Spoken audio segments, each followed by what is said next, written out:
In part 1 of the series, we introduced the major method of memory. We also talked about the consonant letters and sounds that represent each number.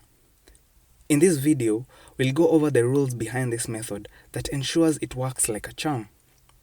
Hi, I'm Nick Mema from ImpressiveMemory.com, and this video is part 2 of the major method of memory series. So let's jump right in. The first rule is to focus more on the consonant sounds and not the letters. So here's our alphabet of numbers for numbers 0 to 9. Even though they are represented by these consonants, we'll put our focus on the sounds they make. So let's go over each number to understand what I mean. For number 0, we have these 3 consonant letters, but they all produce the same S sound. So let's have a look. We have S. When you pronounce the word C, it produces the S sound. When you pronounce Z for Z, for example, it produces the Z sound. Or the soft C, when you use it in a word like face or place, it produces the S sound. So for number 0, we have the S sound. And that's what we'll focus on in future. For number 1, we have T or D.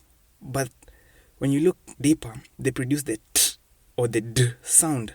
For T, in the word toe or tie, notice the T, the T sound, the T, the explosive T, tie or toe. For D, it's the same. Do, die, or die, the D sound. For 2, we have the N sound. We have Noah, no, nay. The N sound is prominent. For number 3, we have M. For example, we can say ma, mo, or mia. The M sound is prominent and audible enough to be understood and heard. For number 4, we have R. The R sound. So we have, for example, in these 2 words, we can say and hear ro or ray. The R sound is prominent. For number 5, the L sound matters. It's the most important sound. That L sound represents number 5. For example, we have lo or lay. You can clearly hear the L sound. For number 6, we have 4 consonant letters, but they produce the sh or the ch sound. For example, we have the sh sound for shoe, the ch sound for chi, the j sound like as in jaw, or the soft g sound like gentle or gel. Notice the sound j, ch, or sh. Those sounds represent number 6. This will become clearer in future videos. For number 7, it's the k sound or the g sound. For example, for letter K, it produces the k sound. When you say weak, notice the k sound, the K sound, weak. For G, it's the g sound. For example, go. And the hard C produces the k sound similar to K. So we have cow, cat, for example. For number 8, it produces the F sound or the F sound or the V sound. So we have phi for F. The F sound is phone, phoenix, for example. And the V sound is vow, veil, ivy, for example. So the F or V or F sound is prominent for number 8. And finally, for number 9, we have the P or B sound. Both of them are explosive in nature. You press your lips, and when you release, it produces the P or the B sound. So for P, we have P, for example, or B, the insect, for example. So it may sound complicated right now, but once we get the hang of the major method in upcoming videos, this rule will become clearer and simpler to understand. The second rule is ignoring double letters.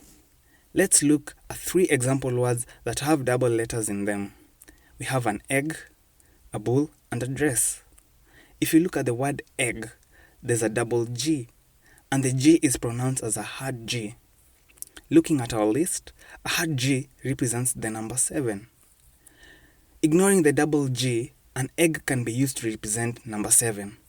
That's why I said earlier to focus more on the consonant sounds and not the letters themselves. The same for bull.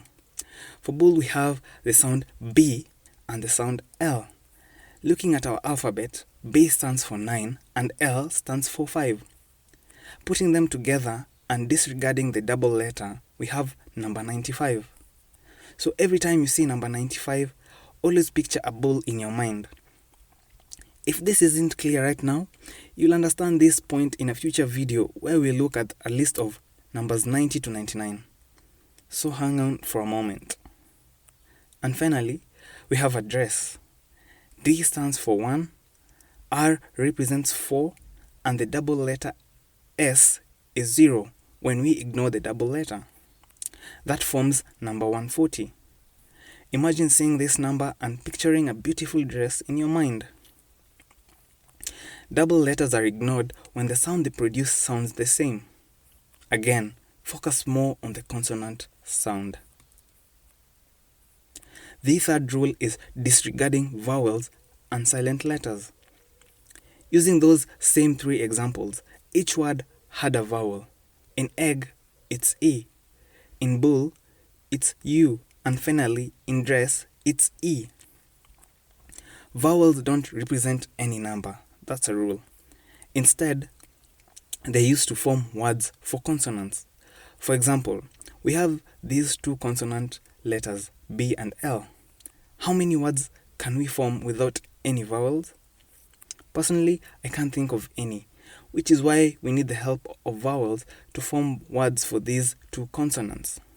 When we include vowels, we have words like blue, bull, bile, bell, ball, boil, etc. We also don't care about the sound a single or a group of vowels make. For example, the vowels in the word blue produce a U sound, blue. The E is silent in blue, therefore we ignore it. Take a look at the name Noah. The only consonant is N, while the rest are vowels. The letter H is silent. Even though it's a consonant, it doesn't represent any number, which is why we'll ignore it completely. You can use the name Noah to represent number 2. You'll see this in action in the next video, where we'll form words for numbers 0 to 9. And the fourth and final rule is to make vivid associations for each number. This is hugely important. We don't want to only create words for our numbers. We need these words to be extremely vivid in our minds. If you choose to remember number 7 as an egg, imagine eating a stinky, rotten egg. Disgusting, right? If you only picture a normal egg, you'll have a hard time to remember the number 7. But if you exaggerate and use silly imaginations for an egg, you'll remember. Again, this point will become clearer in upcoming videos where we'll associate numbers to the words we form. But for now, ensure any word you use for a number is vivid or exaggerated enough to be memorable. To conclude, these are the simple rules behind the major method of memory. They may seem complicated right now, but in reality, they're really simple to use. Once you get the hang of it and gain a little experience, these rules will become more automatic. As we continue with the series and start forming words for number 0 to 99, you'll see why these rules matter for the major method to work properly. So to stay tuned, subscribe to the channel and press the notification bell if you haven't. Thanks for watching, and I'll see you in the next one.